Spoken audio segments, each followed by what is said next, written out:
That Tuesday morning, Margaret woke up at 7 a.m. sharp, made her usual cup of Earl Grey tea, and lived through an entirely ordinary day until she went to bed that night and woke up the next morning to find her phone showing the exact same date, Tuesday, March 7th, the same morning, the same day she had already lived. Hello, dear friends, and welcome back to our channel. Today, we're exploring one of reality's most unsettling glitches, those rare moments when time itself seems to roll backward, when days repeat, when the universe hits an invisible rewind button that only a handful of people seem to notice.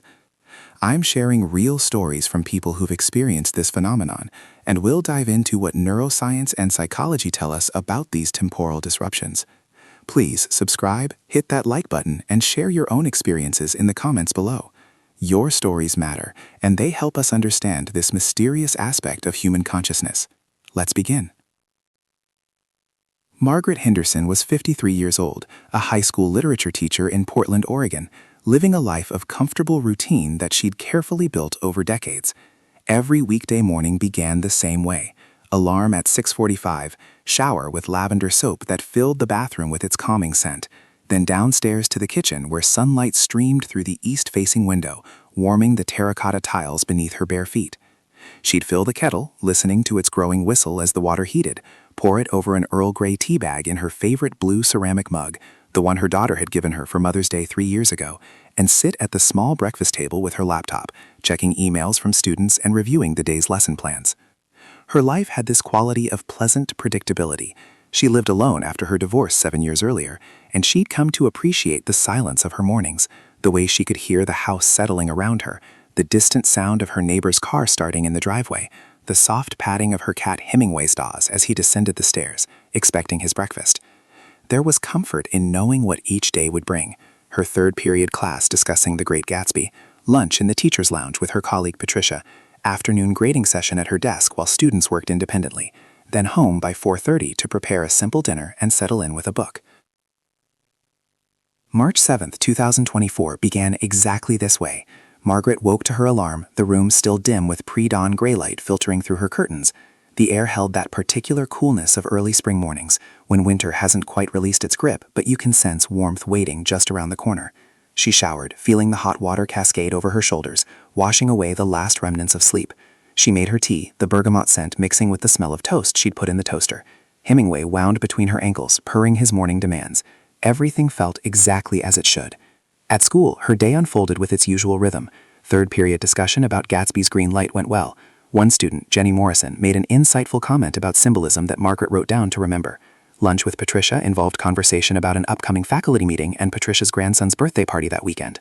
The afternoon passed with paper grading, red pen scratching across essays about Fitzgerald's use of imagery. She felt that familiar end-of-day tiredness settling into her shoulders as she packed her bag at 4:15, said goodbye to the janitor mopping the hallway, and drove home through light traffic. Dinner was salmon with roasted vegetables. She ate at her kitchen table, reading a few chapters of a mystery novel she'd started the week before. The evening news played in the background, something about local politics, a weather forecast promising rain tomorrow. At 9:30, she brushed her teeth, the mint taste of toothpaste sharp and clean in her mouth, changed into her cotton nightgown, and climbed into bed. Hemingway curled at the foot of the bed, his warmth against her feet. She set her alarm for 6:45, as always, and turned off the bedside lamp. Sleep came easily, as it usually did. Margaret's eyes opened to the sound of her alarm. The room held that same dim, gray quality of early morning light. She reached over, silenced the phone, and glanced at the screen. 6:45, Tuesday, March 7th. She stared at the date for a moment, her still sleepy brain not immediately processing what she was seeing. Tuesday, March 7th. But that was yesterday, wasn't it? She sat up in bed, fully awake now, her heart beginning to beat faster with a strange, sourceless anxiety. She checked the date again, refreshed the screen. Tuesday, March 7th, 2024. Her first thought was that her phone had glitched. Technology fails all the time. She dealt with frozen computers, corrupted files, devices that displayed wrong information. She got out of bed, her feet touching the cool floor, and walked to her desk where her laptop sat. She opened it, waited for the screen to brighten. The date in the corner, Tuesday, March 7th, 2024. A cold feeling began creeping up her spine. She checked her wall calendar hanging by her dresser. March 7th fell on a Tuesday this year. But she had already lived this day. She remembered it. Jenny Morrison's comment, Patricia's grandson, salmon for dinner. Margaret stood in her bedroom, in her cotton nightgown, feeling the morning coolness on her skin, and tried to make sense of what was happening. Had she dreamed yesterday? Had she experienced some kind of elaborate, detailed dream that felt like an entire day? But dreams weren't like this. They were fragmented, illogical, shifting. I remembered yesterday with perfect clarity. The taste of her tea, the feel of the red pen in my hand, the exact words Jenny had used about symbolism, the plot points of her mystery novel. This wasn't a dream. This was memory. She went through her morning routine on autopilot, her mind racing. Shower, the same lavender soap, the same hot water. Downstairs, kettle whistle, Earl Grey tea in the blue mug. Dosed, Hemingway appearing, purring, expecting food. And as she did these things, a deeply unsettling realization began taking shape. Everything was happening exactly as it had yesterday. The sunlight hit the terracotta tiles at the same angle. Hemingway rubbed against her left ankle first, then her right. The toast popped up at the exact moment she poured the water for her tea. The morning felt like a recording being played a second time, every note hitting the same pitch. At school, the unsettling feeling intensified into something close to horror. She walked down the hallway and saw her colleague Robert wearing the exact same blue sweater he'd worn yesterday. Or, had it been yesterday? She stopped by Patricia's classroom before first period, and Patricia said, "Morning, did you finish that mystery novel?" Margaret had finished 3 chapters last night. She'd told Patricia about it at lunch yesterday. Hadn't she? Patricia was looking at her expectantly, waiting for an answer. Not yet, Margaret managed to say, her voice sounding strange to her own ears. Third period arrived. Her students filed in. Jenny Morrison sat in her usual seat by the window. Margaret began the discussion on Chapter 7 of The Great Gatsby, asking the question she'd asked yesterday about symbolism. And Jenny, dear God, Jenny, raised her hand and said the exact same insightful comment Margaret had written down yesterday, word for word. The same pause before green light, the same hand gesture.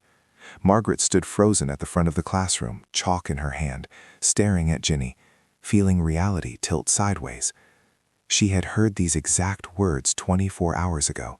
She had praised Jenny for this exact insight.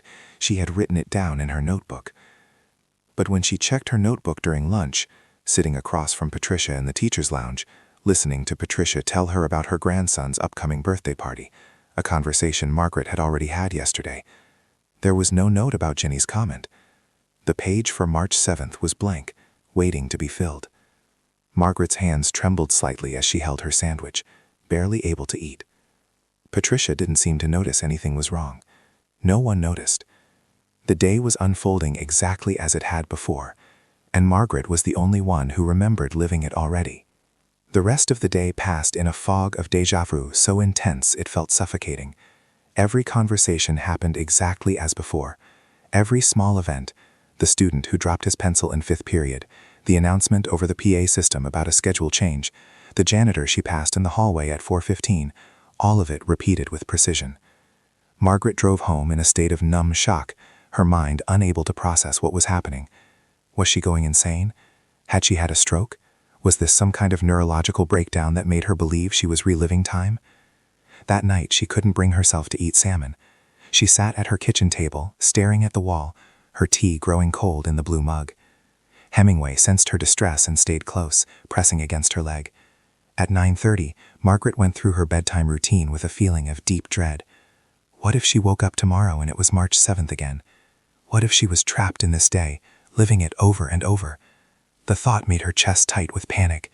She lay in bed, unable to sleep for hours, listening to every sound in the house, wondering if reality itself had broken somehow. When she finally did fall asleep, exhausted, it was past midnight. And when her alarm woke her the next morning, she grabbed her phone immediately, her heart pounding. Wednesday, March 8th. The date had changed. Time had moved forward. The relief was so powerful she started crying, sitting in bed in the gray morning light, Hemingway looking at her with concerned golden eyes. Over the following weeks, Margaret couldn't stop thinking about what had happened. She'd lived the same day twice. Or had she? The more distant she got from the event, the more her rational mind tried to dismiss it. Maybe she'd been exhausted. Maybe she'd experienced some kind of intense déjà vu that made her believe she'd lived the day before. But that didn't explain the specificity of her memories, Ginny's exact words, the exact sequence of events, the feeling that she was watching a movie she'd already seen. She began researching. Late at night, after schoolwork was done, she'd sit at her laptop and search, reliving the same day, time loop experiences, feeling like repeating a day. The internet offered her endless theories, everything from simulation theory to quantum physics, to mystical explanations about soul contracts and karmic cycles. None of it felt right. Most of it felt like people desperately trying to explain something inexplicable, creating elaborate frameworks to make sense of the nonsensical. Then she found scientific literature on temporal perception and memory. She learned about how the human brain doesn't experience reality in real time. There's actually a lag of about 300 to 500 milliseconds between when something happens and when we consciously perceive it. Our brains are constantly predicting what's about to happen next, building a model of reality based on patterns from the past. This prediction happens so smoothly, so seamlessly, that we don't notice it.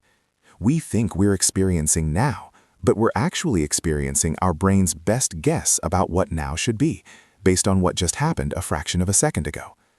Margaret read about something called predictive coding, the brain's way of anticipating sensory input before it arrives. When you're walking downstairs, your brain predicts how each step will feel before your foot lands. When someone is speaking to you, your brain predicts what words might come next based on context. This prediction system is what allows us to function quickly and efficiently in a complex world. But sometimes this system creates strange experiences. Déjà vu, for instance, happens when the prediction system misfires. Your brain thinks it's predicted something it actually just experienced, creating the eerie feeling of having been in this exact moment before. Could something similar have happened to her? Could her brain have somehow created such a detailed prediction of March 7th that when she actually lived it, the day felt like a repeat? But that didn't fully explain the intensity of what she'd experienced. She'd had déjà vu before, everyone has, and it was nothing like this. This had been complete, total, undeniable. Every detail matched, every word, every gesture, every moment. She made an appointment with her doctor, Dr. Samuel Chen, whom she'd been seeing for years. In his office, surrounded by the smell of hand sanitizer and the soft hum of the air conditioning, she tried to explain what had happened. Dr. Chen listened carefully, taking notes, his face neutral and professional. He asked about her stress levels, her sleep patterns, whether she'd experienced any headaches or visual disturbances. Margaret answered honestly. Work was fine, sleep was generally good, no headaches, no visual problems. She felt perfectly healthy except for this one inexplicable experience. Dr. Chen suggested it might have been a sleep disorder called parasomnia, where the boundary between sleeping and waking gets blurred. Sometimes people in parasomnia states can have extremely vivid, coherent experiences that they later remember as real. He recommended she see a sleep specialist if it happened again, and perhaps consider stress reduction techniques. Margaret thanked him and left, but she knew deep in her gut that what she'd experienced wasn't a sleep disorder.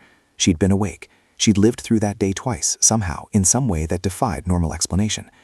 Then she discovered something that changed her perspective entirely. She wasn't alone. On an obscure forum dedicated to unusual temporal experiences, she found dozens of accounts from people who'd experienced similar phenomena. A man in Toronto who'd lived the same Tuesday 3 times in a row. A woman in London who'd woken up to discover it was yesterday. A retired teacher in Tokyo who'd lived through his daughter's wedding twice. Their stories had the same quality as hers, specific, detailed, undeniable to the person experiencing it, but leaving no evidence behind. One person on the forum had linked to a research paper about temporal anomalies in memory formation during periods of high stress or emotional intensity. The paper theorized that in rare circumstances, the brain's prediction and memory encoding systems could become temporarily desynchronized, creating what felt like lived experience, but was actually an incredibly detailed predictive simulation. The brain was so good at predicting what would happen, based on years of pattern recognition, that the prediction felt indistinguishable from actual experience. And when the predicted events then occurred in reality, they felt like repetitions. Margaret sat back in her chair, staring at her laptop screen as evening darkened outside her window. Was that what had happened? Had her brain predicted March 7th so accurately, down to Jenny's comment, Patricia's story, every small detail, that when she actually lived it, the day felt like a repeat? But why? What purpose would such an elaborate prediction serve? The research paper suggested it might be related to threat detection, the brain running simulations of the near future to identify potential dangers, to prepare responses, to increase survival chances. In primitive times, this would have been useful, predicting where a predator might appear, anticipating how a hunt might unfold. But Margaret was a high school English teacher in Portland. There were no predators, no life-threatening situations. March 7th had been completely ordinary. So why would her brain have run such an elaborate simulation? Unless the purpose wasn't about specific threats, but about something else. About maintaining a sense of control and predictability in an uncertain world. About creating the comforting illusion that tomorrow could be known, could be prepared for, could be mastered. 3 months after the March 7th incident, Margaret had reached a kind of peace with what had happened. She'd continued reading research on temporal perception, on consciousness, on the neuroscience of prediction. She'd learned that our experience of reality is far stranger and more constructed than we typically realize. Every sight, sound, smell, and sensation is filtered through predictive models. Our brains are constantly asking, what should I expect next? And then comparing incoming sensory data to those expectations. When reality matches prediction, everything flows smoothly. When reality violates prediction, when something unexpected happens, we get a jolt of surprise, a prediction error signal that tells the brain to update its models. This is how we learn, how we adapt, how we make sense of patterns in the chaos of existence. But it also means we're never quite experiencing reality directly. We are experiencing our brain's interpretation of reality, its best guess about what's out there, colored by our past experiences, our expectations, our fears and hopes. In a very real sense, we all live slightly in the future, in the world our brain predicts will exist half a second from now. Margaret began to notice this prediction system at work in her daily life. She'd reach for her coffee cup and realize her hand had already started moving before she'd consciously decided to pick it up, her brain predicting the action. She listened to Patricia speak and realized she could often anticipate what Patricia would say next, not because of any psychic ability, but because she'd known Patricia for 15 years, and her brain had learned Patricia's speech patterns, her favorite phrases, her typical responses. This was what brains did. They predicted, they simulated, they tried to stay one step ahead of reality. The experience with March 2nd had been this system on overdrive. For some reason, stress perhaps, or just the random firing of neurons in just the right pattern, her brain had generated an incredibly detailed simulation of the coming day. So detailed that when she actually lived the actual day, the match between prediction and reality was nearly perfect enough to make her believe she'd already lived it. The small differences, a word here, a gesture there, she might have forgotten or misremembered in the shock of the experience. This understanding brought Margaret a strange sense of relief. She wasn't losing her mind. She hadn't broken through into a parallel universe. She hadn't been trapped in a time loop. She'd simply experienced her own brain's prediction machinery working so well that it fooled her consciousness into believing the prediction was memory. It was unsettling, yes, but it was also, in a way, beautiful, evidence of just how sophisticated and powerful the human brain is, how it's constantly working beneath conscious awareness to create the seamless experience we call reality. She started sharing her understanding with others, cautiously at first. When a colleague mentioned having intense déjà vu, Margaret shared some of what she learned. When her daughter called and mentioned a strange dream that felt too real, Margaret explained the science of temporal perception. She wasn't trying to convince people or recruit them to a particular view. She simply wanted to share the comfort of understanding that had helped her. Think about your own experiences of déjà vu, that eerie feeling of having been in this exact moment before, seeing this exact scene, hearing these exact words. It's not a glitch in the matrix. It's not a sign you're repeating your life. It's your brain's prediction system briefly showing itself. The curtain pulled back just slightly on the machinery that usually works invisibly. Your brain predicted this moment so accurately that when it arrived, it felt familiar. Not because you've lived it before, but because you've already imagined it, a fraction of a second earlier. Or consider how you sometimes know what someone is about to say before they say it. Not because you are telepathic, but because your brain has learned the patterns of their speech, the rhythms of their thought, the context of the conversation. It's running ahead, predicting, preparing your responses. When they speak the words your brain anticipated, you feel a little jolt of recognition. You are right, but it wasn't prophecy. It was pattern recognition happening faster than conscious thought. Margaret realized that her March 7th experience, as frightening and disorienting as it had been, had given her a gift, awareness of how her own mind worked. She paid attention now to her thoughts, her expectations, her assumptions about what would happen next. She noticed when her predictions were accurate and when they were wrong. She became fascinated by the moments when reality surprised her, when something happened that her brain hadn't anticipated. Those moments felt more real, more vivid, because they forced her brain to update its models, to pay fresh attention. She also developed a deep appreciation for the present moment, paradoxically because she understood how much of what we call the present is actually prediction and memory. True presence, true immersion in the now, requires quieting the prediction machinery, stopping the constant anticipation of what comes next. Meditation practitioners had known this for thousands of years. Neuroscience was just catching up, explaining in technical terms what contemplatives had experienced directly, that ordinary consciousness is a constructed thing, a simulation, and that beneath it lies something more immediate and less predictable. A year after the incident, Margaret found herself thinking about it less frequently. It had become part of her personal history, a strange experience that had taught her something valuable about the nature of consciousness and perception. She still taught English at the same high school, still had her morning routine with Earl Grey tea and Hemingway, still had lunch with Patricia, but something subtle had shifted in how she moved through her days. She noticed the small glitches now, the moments when her brain's predictions were slightly off, like when she'd reach for a glass of water and it felt heavier or lighter than expected, that tiny jolt of surprise telling her brain to update its model of the glass's weight. Or when she'd walk into a room expecting to find something in one place and discovering it was actually somewhere else, that brief disorientation before reality reasserted itself. These weren't grand temporal anomalies. They were just the ordinary friction between prediction and reality, happening countless times every day, usually beneath notice. She found it oddly comforting, noticing these glitches. They reminded her that her experience of reality was mediated by her brain's constant work of prediction and interpretation. She wasn't a passive recipient of sensory data. She was an active participant in creating her conscious experience. When students would complain that a test had been unfair or that they just knew they'd done poorly before results were returned, Margaret would gently point out how much of their experience was prediction rather than fact. "Wait and see what actually happens," she'd tell them. "Your brain is trying to protect you by predicting the worst, but predictions aren't reality." Patricia noticed the change in her friend, though she couldn't quite identify what was different. Margaret seemed more present somehow, more attentive to the moment-to-moment flow of life. When Patricia spoke, Margaret really listened, rather than already formulating her response. When unexpected things happened, a fire drill, a schedule change, a student's emotional outburst, Margaret handled them with calm flexibility, rather than frustration at having her expectations disrupted. "You seem different lately," Patricia said one day at lunch, 6 months after the incident. "More zen or something." Margaret smiled. "I had a weird experience a while back that made me think differently about how we experience time," she said. She considered telling Patricia the whole story, but decided against it. How could she explain in a way that wouldn't sound insane? "I realized I was spending too much mental energy anticipating what would happen next, instead of paying attention to what was actually happening now." The truth was, Margaret had developed a kind of game with herself. She tried to notice her brain's predictions before they happened. When walking down a hallway, she'd pay attention to the moment her brain anticipated who might come around the corner.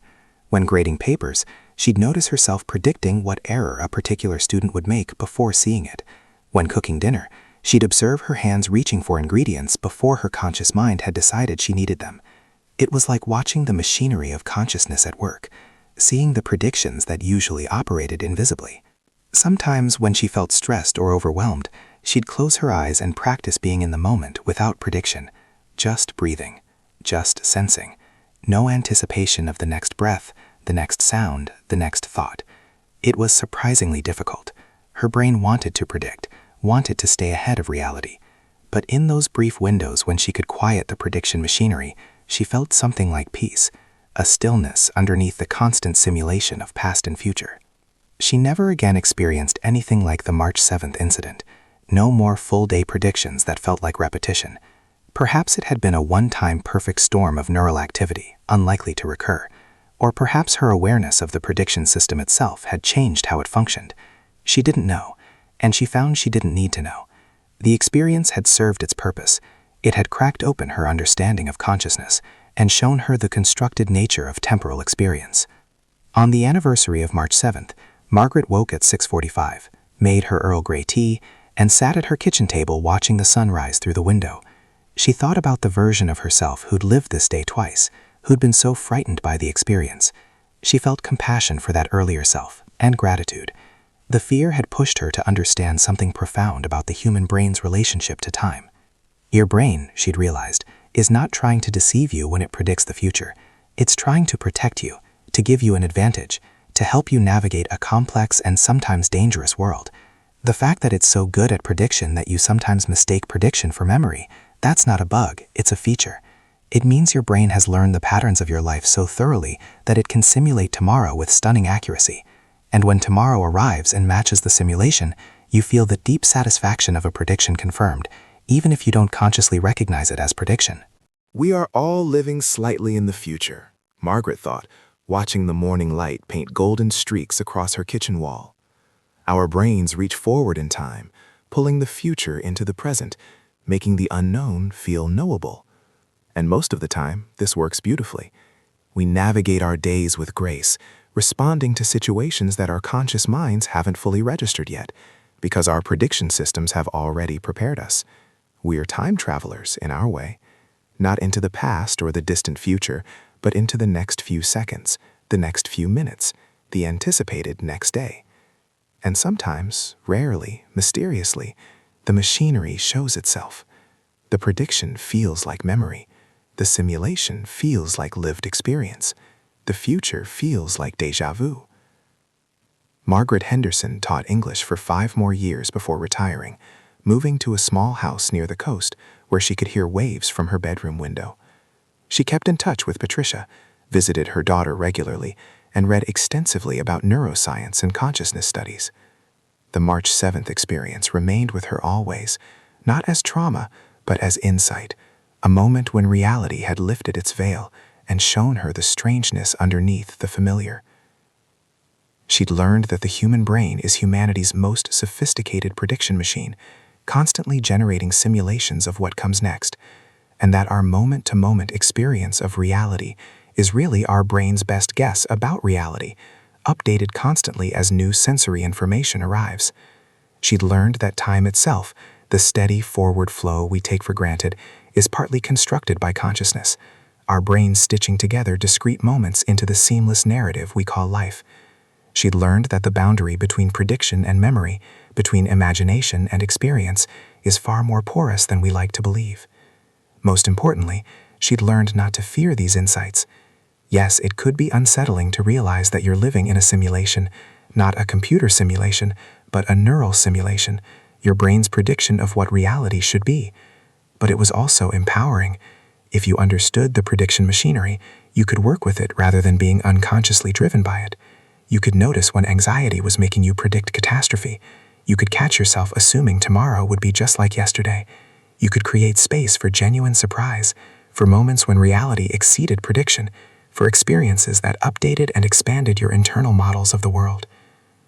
So, dear friends, I'll leave you with this question. Have you ever had a moment when time seemed to repeat?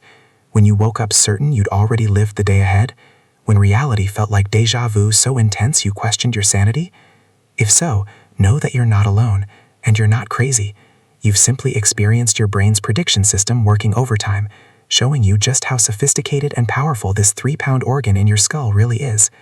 Your brain is trying to protect you, to prepare you, to give you an advantage in an unpredictable world. And sometimes, in doing so, it creates experiences that feel impossible, magical, or terrifying. Share your stories in the comments below. Tell us about your moments of temporal strangeness, your experiences of prediction and déjà vu, your times when the future felt familiar before it arrived. Your stories help all of us understand the mysteries of consciousness better. And please, hit that subscribe button and share this video with anyone who's ever questioned the nature of their reality. We're all in this strange, predicted, simulated experience of existence together. Understanding how it works doesn't make it less beautiful. If anything, it makes the beauty more profound. Thank you for listening, dear friends. Until next time, stay curious about your own mind. Stay present in this moment, this actual moment, not the predicted next one.